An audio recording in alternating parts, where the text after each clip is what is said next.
Hey viewers, in this video we'll be learning how to transform Riemann sums to definite integral. So in order to do this, we should first write the formula, which is limit n approaches infinity, summation k equals 1 till n f of a plus k times delta x is equal to integral a to b f of x dx. Alright. So now the problem is to find the right hand side by comparing the left hand side with the question. So always proceed with finding the delta x. So let us assume that delta x, or let us say that delta x to be 3 by n. So we also know the formula for delta x is b minus a by n. So using this formula, b minus a is equal to divided by n equals 3 by n. Your n gets cancelled. So now I am left with the result b minus a is equal to 3. Alright. So now it's time to compare your f of x with the rest of the terms. So your f of a plus k times delta x equals 5 plus 3i by n, the whole power 5. So in order to compare these two things, I'll have to make another assumption, that is for your a. So a can be assumed anything, but we should assume a value for a such that the sum gets easier.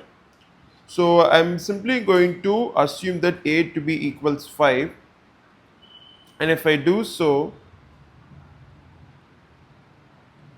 f of 5 plus k times, so your k is I over here, k times delta x, and we have assumed delta x to be 3 by n, which would be 5 plus 3i by n power 5. So your input of the function is over here, and the output of the function is simply the input of the function to the power of 5. So which means your f of x is input to the power of 5, which is x to the power of 5.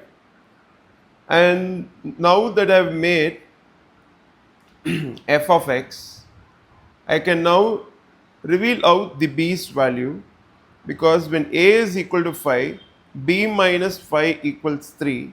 So 5 goes over here. So b would be 3 plus 5, and b would be 8.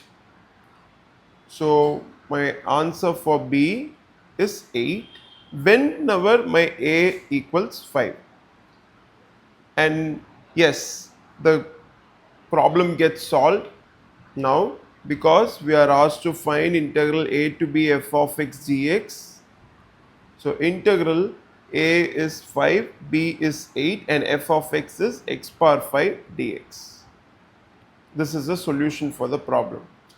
So let us also see another case to deeply understand this conversion.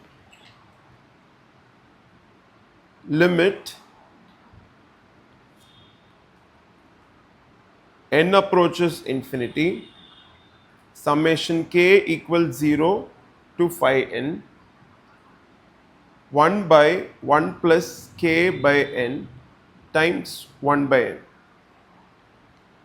So the reason why I chose this problem to solve is that here you are having 5n. Alright. So we'll proceed with the formula first. Limit n approaches infinity, summation k equals 1 till n, f of a plus k times delta x is equal to integral a to b f of x dx. So as I mentioned earlier, you should always start by comparing your delta x with the question. So delta x is 1 by n. And what is the formula for delta x? It is b minus a by my number of terms.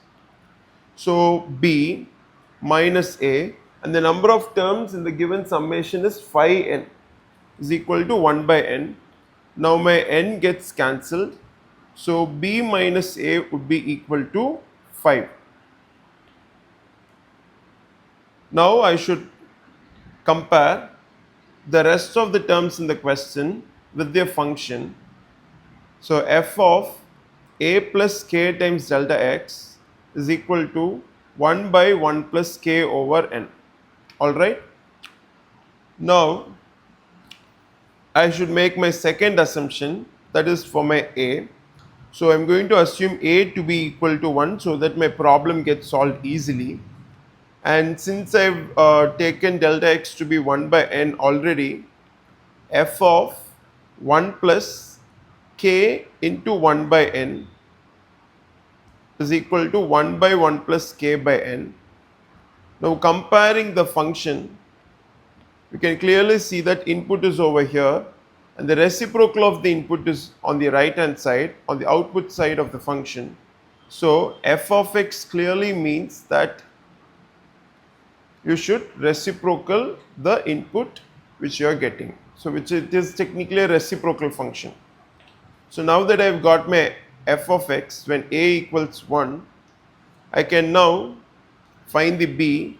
When a equals 1, b minus 1 equals 5. So b would be technically 5 plus 1, which should be 6. So b is 6 when a is equal to 1. The integral is a to b f of x dx. This can be now written as integral 1 to 6 1 by x dx. This is the solution for the second problem. I hope you learned something new from this video. Subscribe us for more such contents. Thank you.